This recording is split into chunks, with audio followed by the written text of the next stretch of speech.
If you're relying on willpower to build your personal brand while you're excelling in your corporate role, you are completely setting yourself up for burnout, overwhelm, and even potentially failure. But in this episode, you're going to have a chance to learn from a multinational sales leader in the enterprise software space, Mike Dowling. He's going to share with you how he's built, at the time it was 368 days, now it's well over 400 days of content. And he's done that in a streak, like using very crystal clear daily strategies instead of motivation. So let's dive into the conversation and get you to optionality. Today's episode is sponsored by Billy Keels Advisory Services. If you want to learn more about how to make your 99 optional, just go to makeitoptional.com. Once again, that's makeitoptional.com.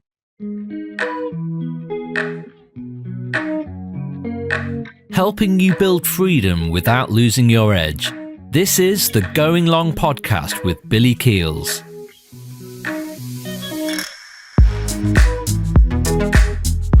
You see, the habits you create every day are being noticed, whether you know it or not.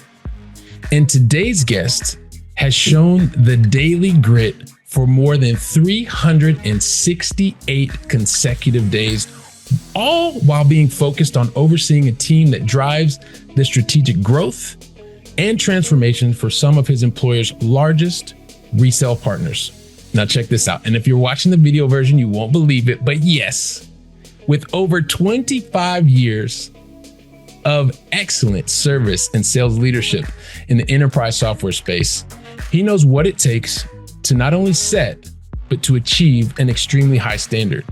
He is leading partner sales and development for the large partner leader, and he is the man, the voice behind the daily grit. It gives me great pleasure to welcome to today's conversation none other than Mr. Mike Dowling. Mike, welcome to the show, man. That's a great way to enter a conversation. I appreciate you inviting me here, Billy. I'm looking forward to this convo. Hey, you know what? That makes two of us. And I want to jump right in because what I have been able to witness of what you have been doing, the social media brings people together in many different ways. But I just want to start by reading something, if you don't mind. Sure. It says, a year ago, I didn't set out to write every day. I didn't plan a content strategy. I didn't map out a brand. I didn't even think I'd make it a month. But you know what? It's really clear that you were able to do both anyway. So how does that actually happen, Mike, without intending on it to happen? Wow, that's a great question. And it's something that I actually just lived through, but I've done it a couple of different times in a couple of different ways. It requires that you just do one thing, and that is decide to start. Mm-hmm. And nothing happens without that very first commitment, and then the action that requires it. And so the action that is required to take that step, and then you just do it again, and you do it again. And, that's how streaks are started, I guess. But the reality is everything is one step at a time. One step at a time. So I want to just set this up from the beginning, because I jump right in. I ask the question. I've been following you and know what it is that you do. But you have this motto, which is do hard things, which seems so counterintuitive, because nowadays everything is like the fast and the easy and the, if we can have one of the LLMs do it, they'll do it. And I don't have to do it. But you're very specifically focused on doing hard things. What's the genesis of that? It's not something that I sought. I don't think people like to do hard things. I certainly tried to find the easiest path to do some things, because in reality, doing something hard is hard. All right. I mean, it's in the word. It's in the words that describe it. But there's meaning that people are looking for. you do a job. Yes, you get paid, but you hope that there's meaning at the end of the day when you do a job. And I don't know that you find a lot of meaning in jobs that are repetitive and that require no thought. I think where you find meaning is actually in the accomplishment of doing something that looked impossible or was difficult to do, and yet you were able to go do it over and over and over again. And I think I got to that understanding maybe a little bit late in life. I didn't start doing long distance training and triathlon until I was well into my 40s. And it was during that I realized that I was doing, when I did my first 10-mile run, I was like, oh my God, I can't believe I did that. That was hard. And I felt a lot of accomplishment doing something like that. And as I was doing the disciplined training day in and day out and adding other disciplines like swimming and bike, I started to feel there's something to this doing hard things that fulfills you. And I applied it to my work pretty quickly, because you can't do one and ignore the other. You have to do them both, and you have to find a way to be disciplined in both sides of your life. So that's the genesis of it, really. Okay. So I love that. And so since we're talking about, you helped us to understand the genesis and being able to go through these paths.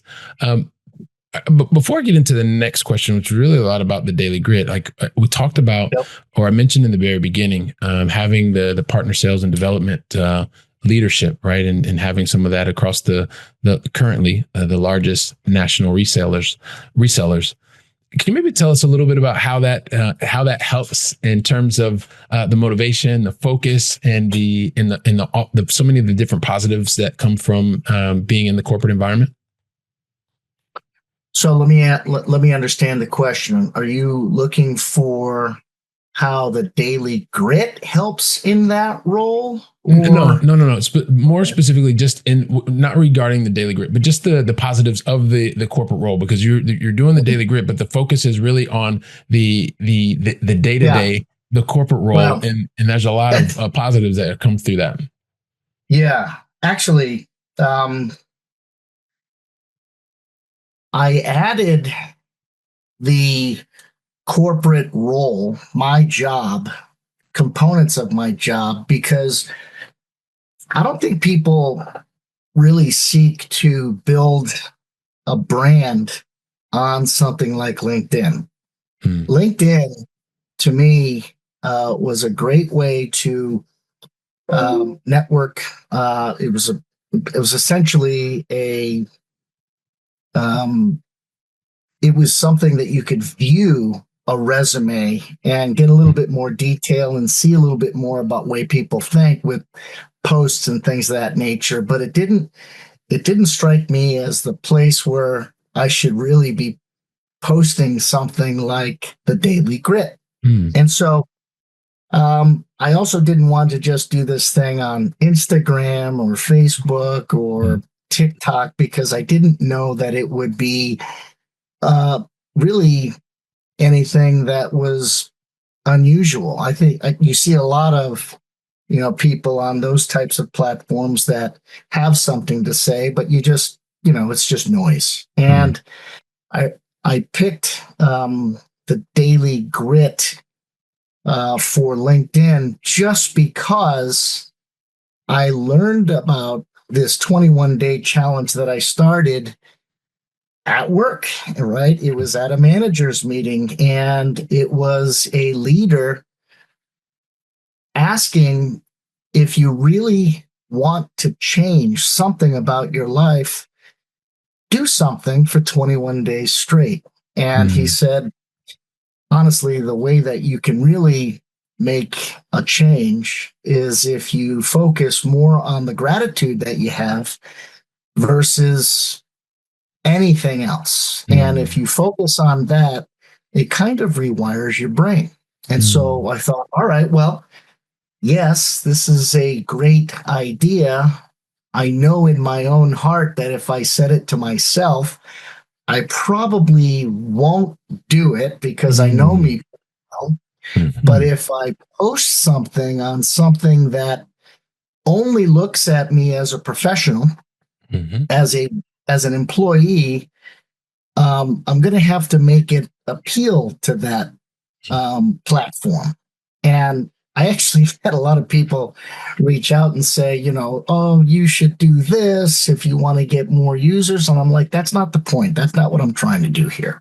Yeah. I'm trying to just actually deliver a message that might appeal to the people that are on this platform.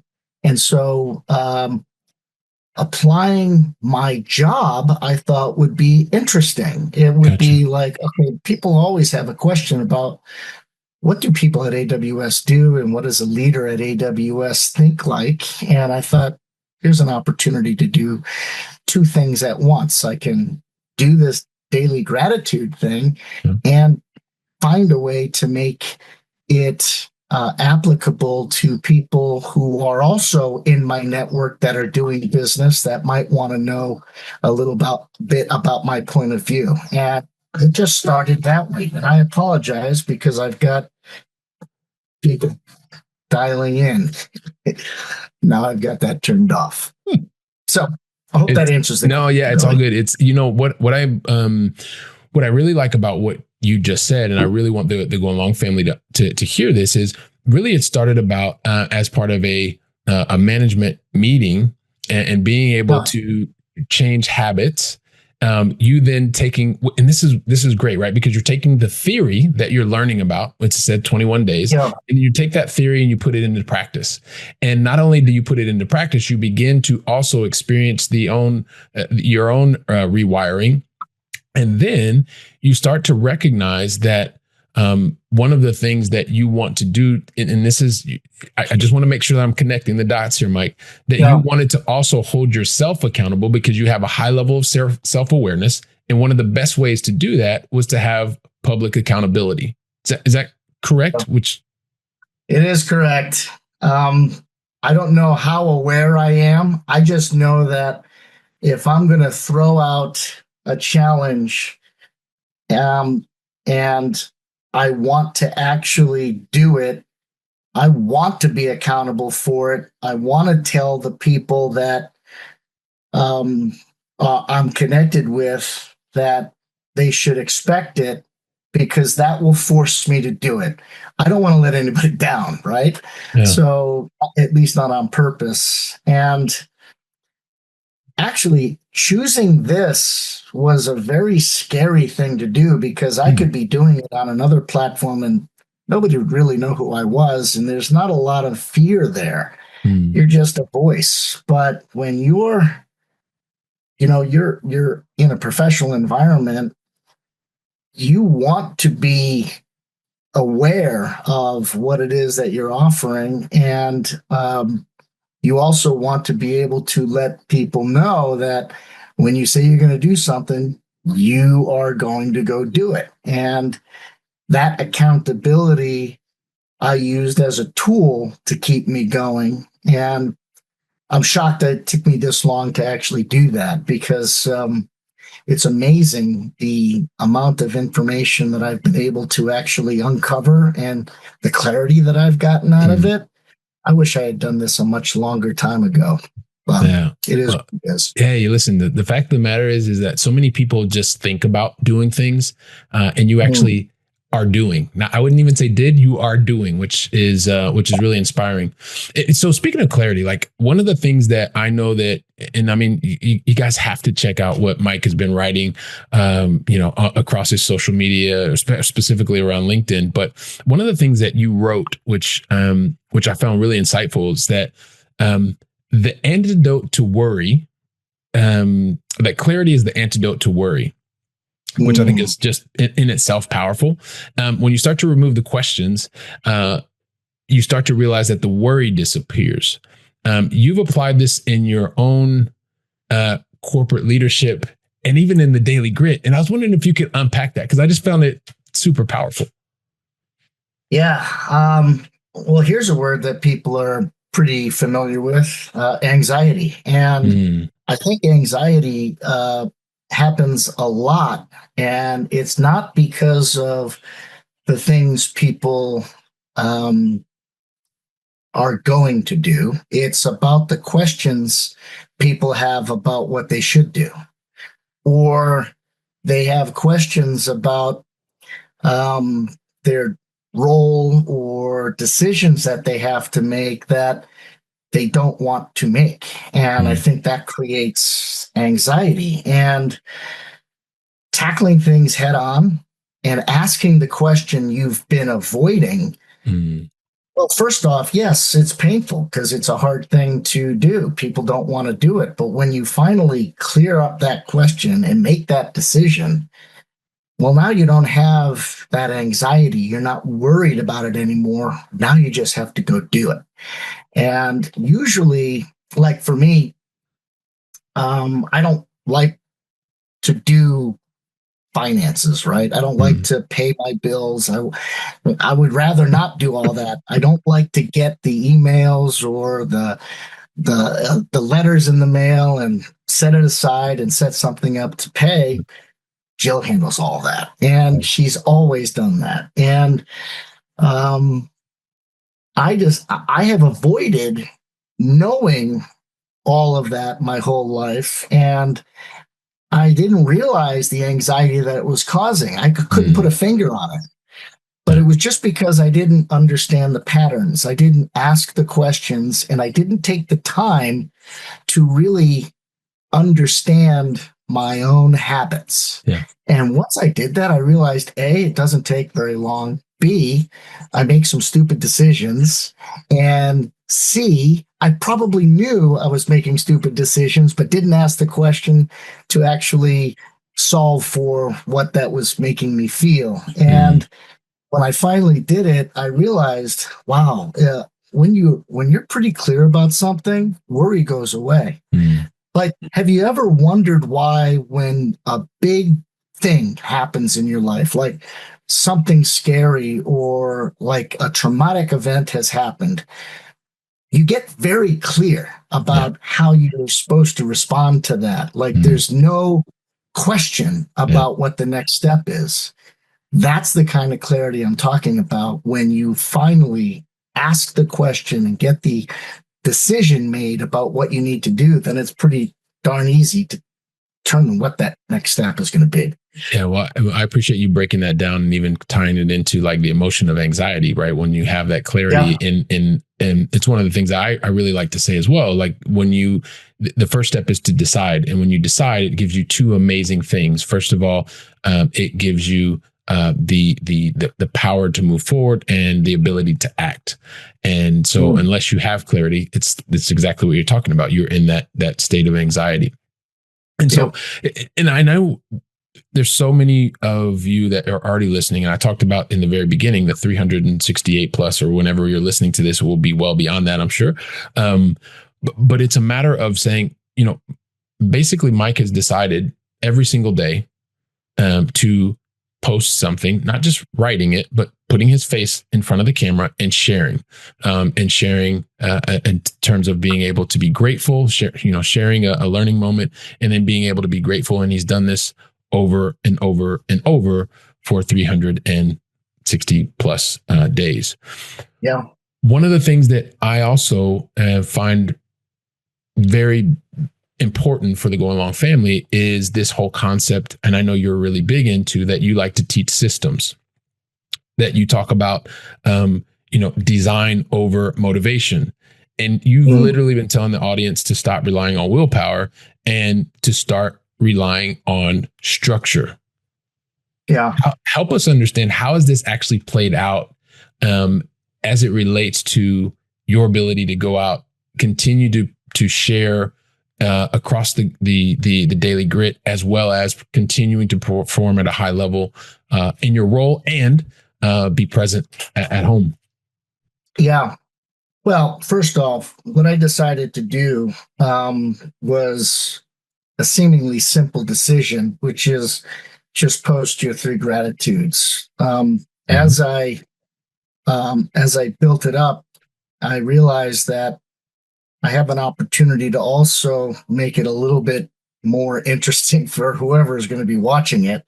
I might be able to provide some insight. As a leader, you're, maybe not naturally a coach, but you do a lot of coaching, and you have to want to educate, or you have to want to guide. And my whole career, I've always heard that, the people who are most successful are probably pretty good storytellers.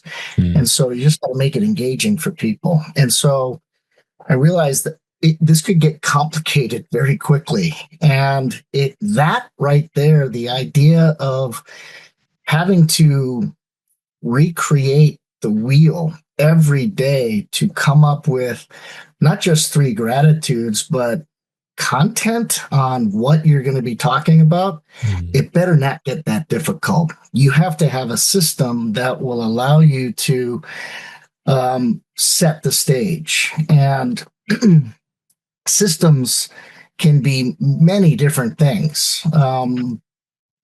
Look at the world of triathlon and fitness.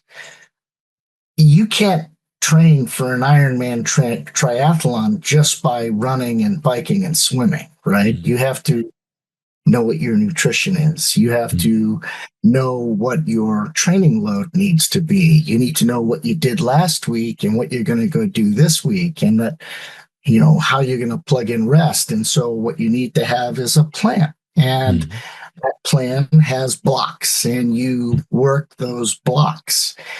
If I just shunned all of that and decided to just swim, bike, and run and eat and sleep my way to a triathlon, maybe I could do it, but it would be painful. And it would be like, if I skipped a day, how would I recover from that? What would that look like?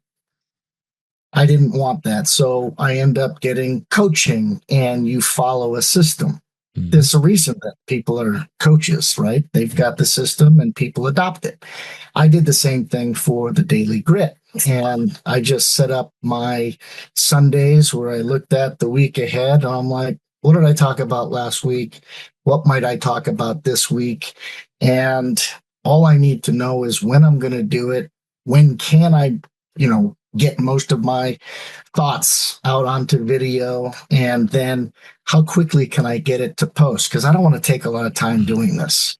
And I know what you do, Billy, when you're doing this podcast, the production that's required for some of this, if you don't have a team, you could spend all your time doing all of that. And that will actually prevent you from wanting to do the thing you like, which is have the conversation. And I knew myself better than I did when I, first started early in my career, that if I prepared for it to be difficult and then set up systems that allowed it to become easier, it would never be as difficult as I prepared for, which is good. And I would be able to find a way to do it as quickly as possible, so it just doesn't consume a lot of time. And I've been able to get this thing down to, however long it takes me to have the 2-minute conversation on the video, and throw it into CapCut and just have it set it up for me. And then I just post it to LinkedIn. And I actually do have a TikTok account that I plug it onto, and I just make myself accountable that way. And it takes me, 15 minutes, and then my day can continue. So I like to get it done early in the morning, but sometimes it takes all the way to the afternoon for me to get it done. Yeah, I mean, and this is one of the things that I so appreciate you just breaking down, like very much getting into the detail of the systems. And when you have the systems and you have your blocks, and that blocks actually allows you to produce the output, which is the impact, is a sharing of your gratitude and doing it in a public forum, which knowing yourself. And I just continue to hear such a high level of self-awareness, Mike. And that having this accountability from the outside in is something that helps to motivate you to continue to produce. What did this year teach you? And I just say the year. I know this is something that's continuing to go on. And I once again, I do want to say to the Going Long family, I mean, you need to check out, and I'm going to ask Mike later, but Mike Dowling, you need to check him out, the things that he's been doing over this last year. Plus, I mean, you can even go back to the early days and then see how they're going. Sometimes it's in the morning, sometimes it's in the evening, but there's this system that you talk about that actually allows you to create and get the output.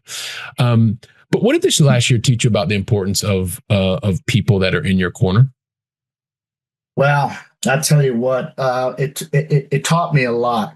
When you think about the things that prevent you from doing something new or something hard,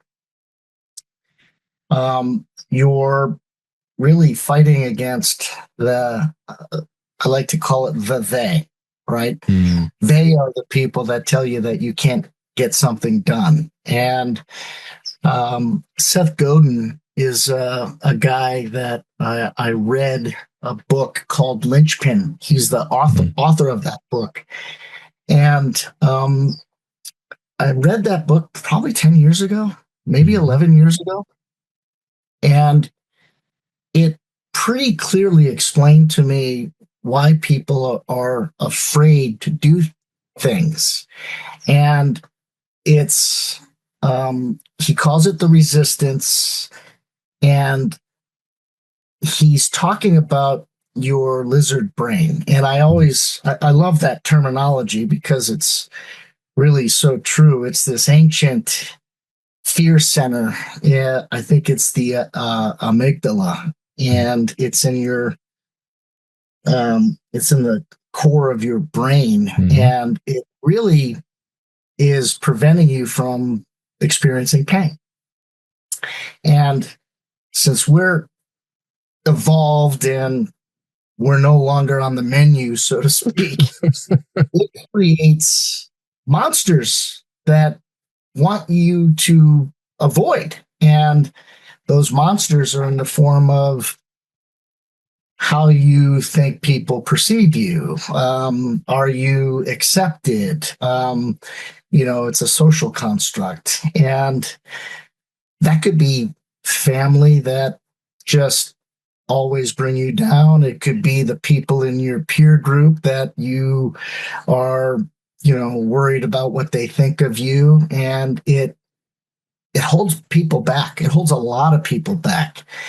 And what I liked about what Seth wrote was it's never going to go away. And so if you think that you're going to conquer it, you got another thing coming. It will always be there. You just have to do it anyway if you want to succeed or exceed even your own expectations. Just want to do something that's different and be successful at it. Accept that this is part of it and use it to move forward. And when you do that, all those people, they that prevent you from feeling like you're capable and are going to be successful, they start to fade, and you realize that you'll have people in your corner that want you to succeed. Everybody needs a Billy Keels in their life, right?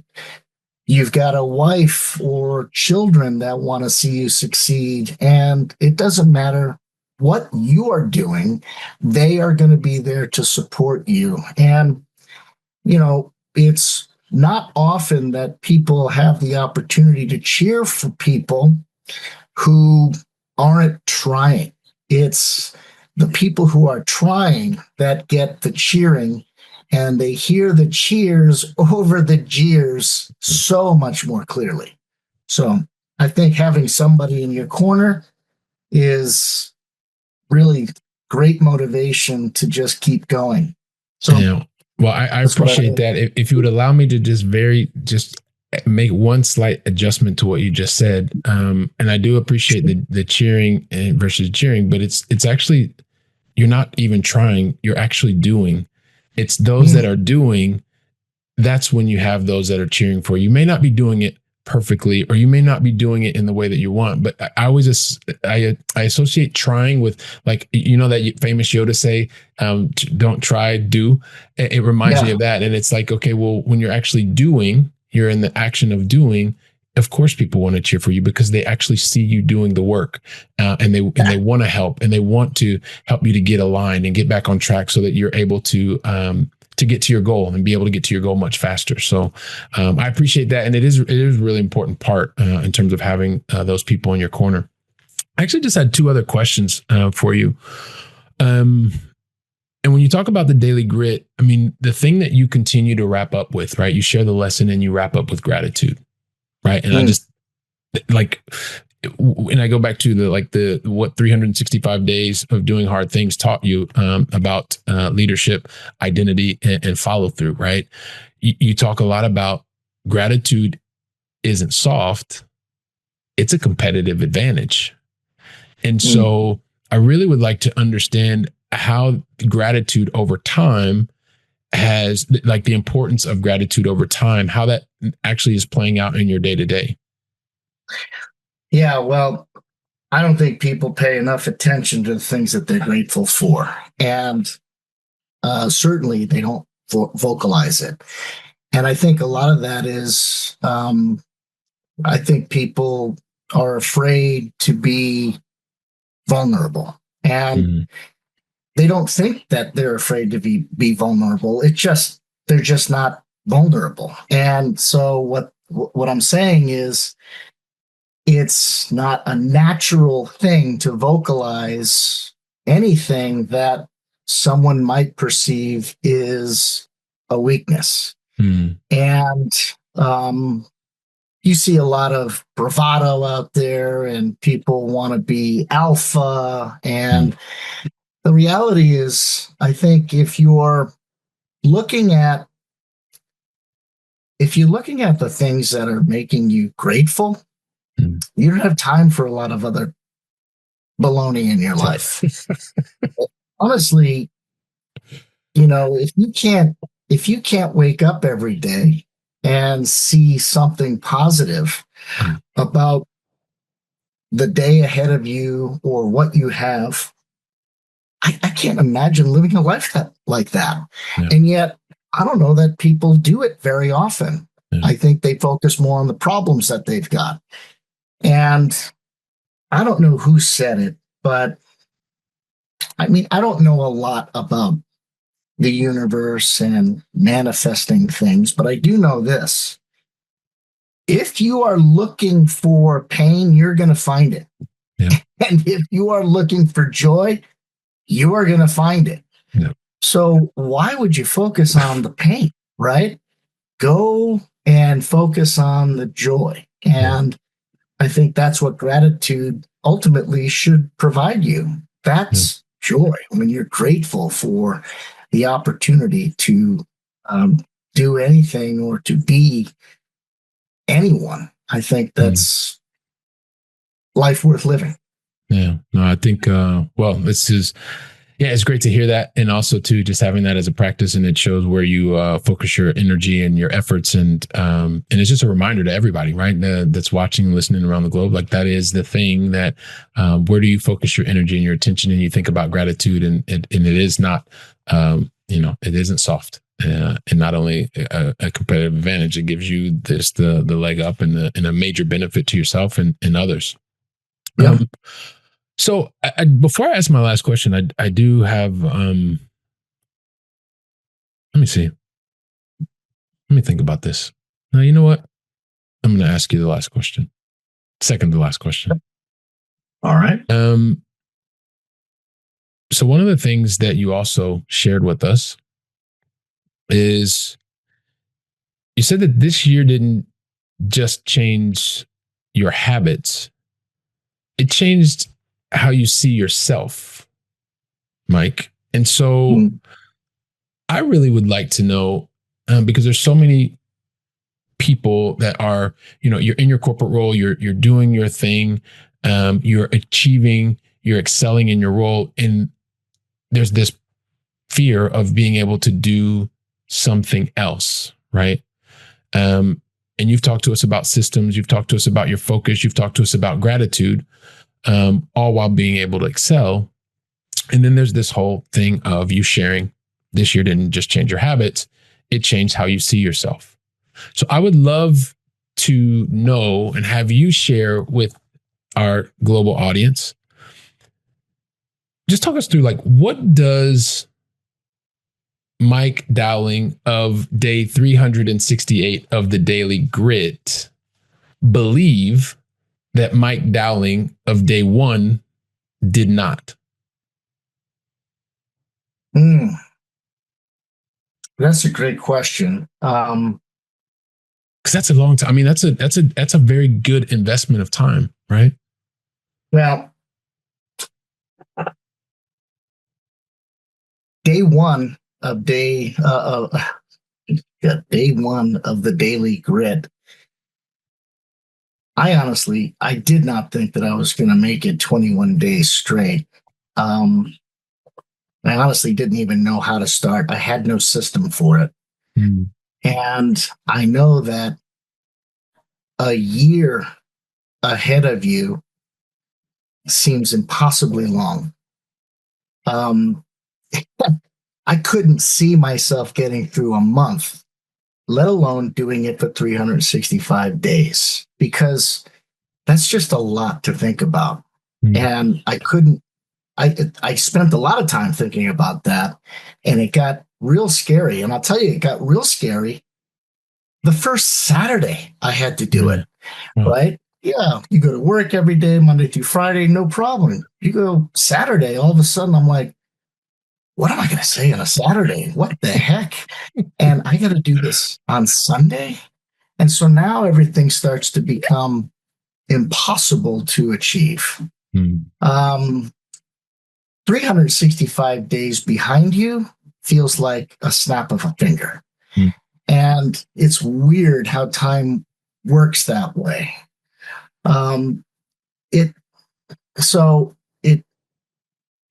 It changed the way that I think about myself. I've always been kind of a grinder, and doing triathlon or lifting weights, seeing progress, I know how hard that is, right? It requires commitment, but when you're doing something that you can physically see, like my time's getting better, my body changing, right? Those are things that you can see. Can you see growth in your own perception of your own success? That's a little bit more difficult to see. I still get nervous when I get ready to get in front of a camera. I want to be good at what I do, and yet you don't have the same feeling every day that you want when you start something. But I also want to be known for something. And so while I may be nervous every single day to do something, I'm nervous about maybe different things. I see the growth that I've made only when I reflect on it. Oh yeah, I did this before. This is a little bit different for me. I'm now starting to say, what's next? What do I get to do next? Now that I've done this thing, I know that I can do it.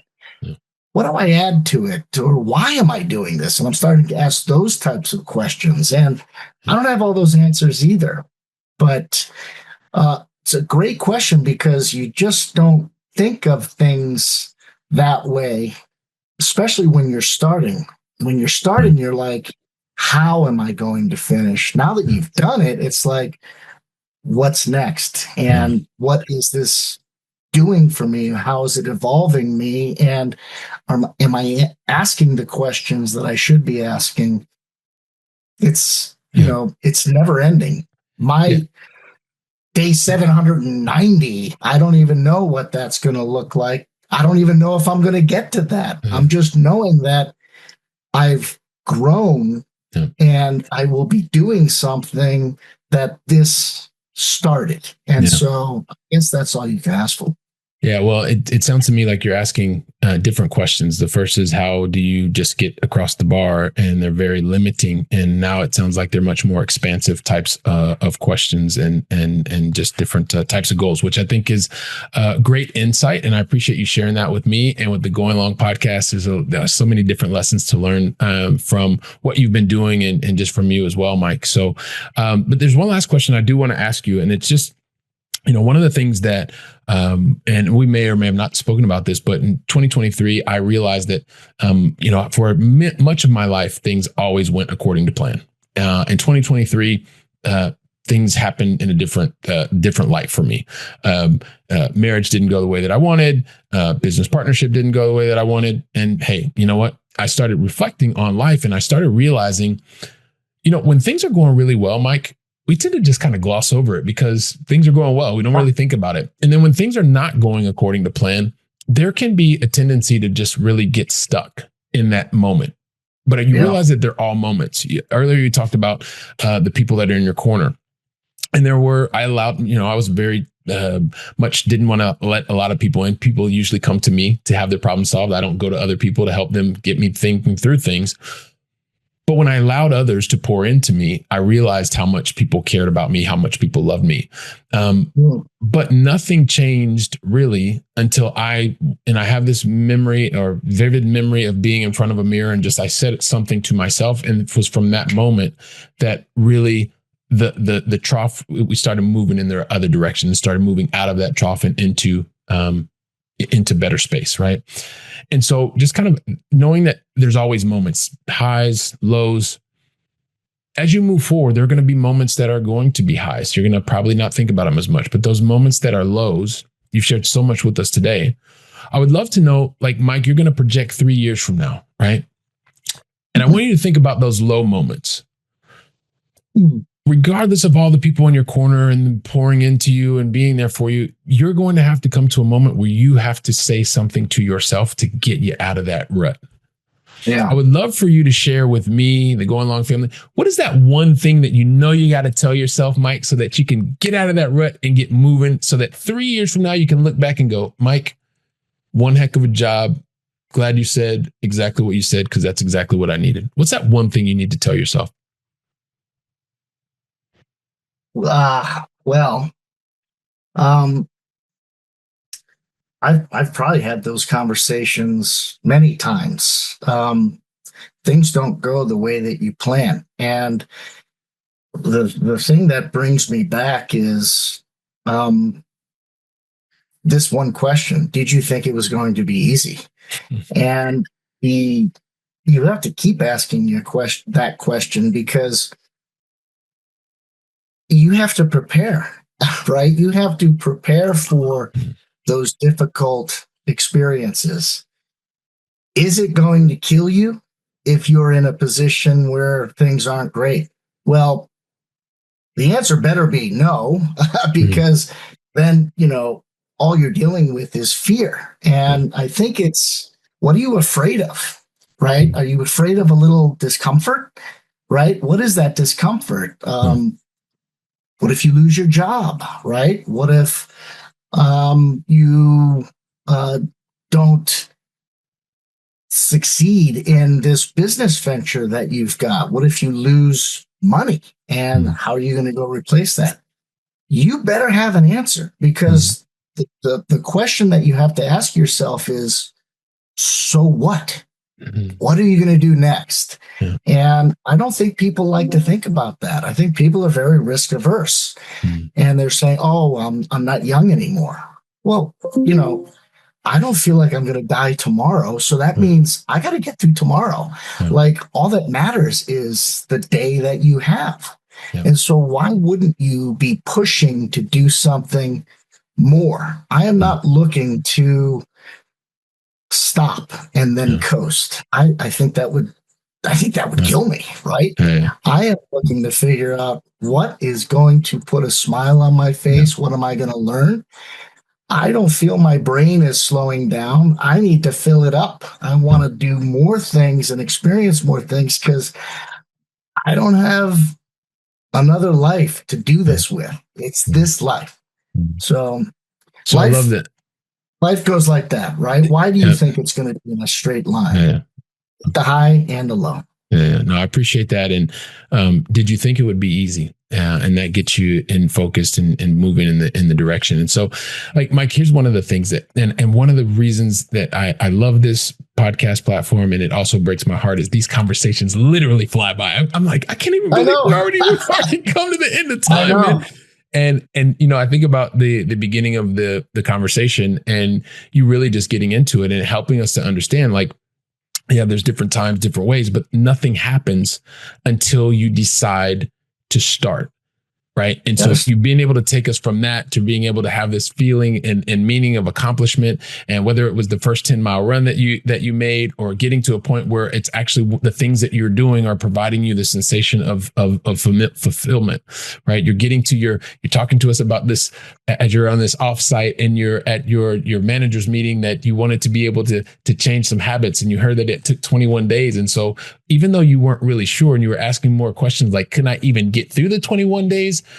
You did it. You started, and you took that first action, and you went Monday through Friday, and all of a sudden it was Saturday, and you're like, oh my gosh, I got to do it on Saturday. And then, oh my gosh, I got to do it on Sunday.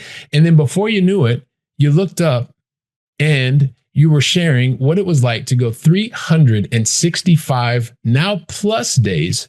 You're beginning to continue to share, continuing to excel in your role. You're continuing to do hard things.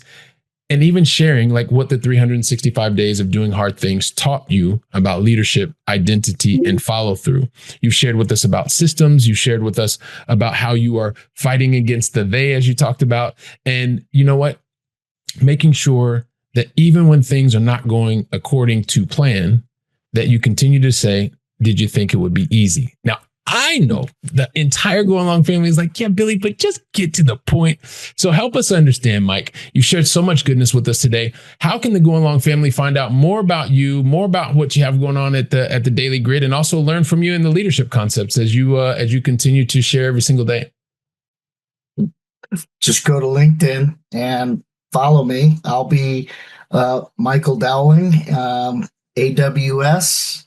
The Daily Grit. You can find me all sorts of ways. If you have something that you want to ask me, fire away. Otherwise, just see what happens next. I have no idea what's going to happen next, but it'll be fun to see it together. I'm looking forward to it. All right. Fantastic. Well, listen, Mike, and I'm going to make one small correction because we've got a global audience. Listen, when you go to LinkedIn, when, not if, and you reach out to Mike, it's actually Mike Dowling, and you will see his great picture. He's got a great headshot, and you will see him there. And so it's Mike Dowling, Dowling. We're going to include it in the show notes. We'll include a link there. So if you're running on the treadmill, if you're swimming underwater, or you're in the car, or you're in the airplane, don't worry. All you have to do is click the link and you'll be connected directly with Mike. So listen, Mike, I would just like to say on behalf of the entire Going Long family, thank you very much for continuing to be focused and doing hard things, for continuing to have your daily grit, for continuing to lead with excellence, and for deciding to be here and share the platform with me on the Going Long podcast and the Going Long podcast family. Really appreciate it. It's been awesome. Thanks, bud. I really appreciate you inviting me, Billy. It's been nice getting to know you as well. Yeah, likewise, man. Appreciate it. Really, really appreciate it. So listen, Going Long family, the last words are to you. Thank you very much for deciding to invest time with me, with Mike. Make sure you check him out. Make sure you continue to do hard things. And hey, like you said, I'll be here preparing for the next conversation. Till then, go out and make it a great day. And thank you very, very much.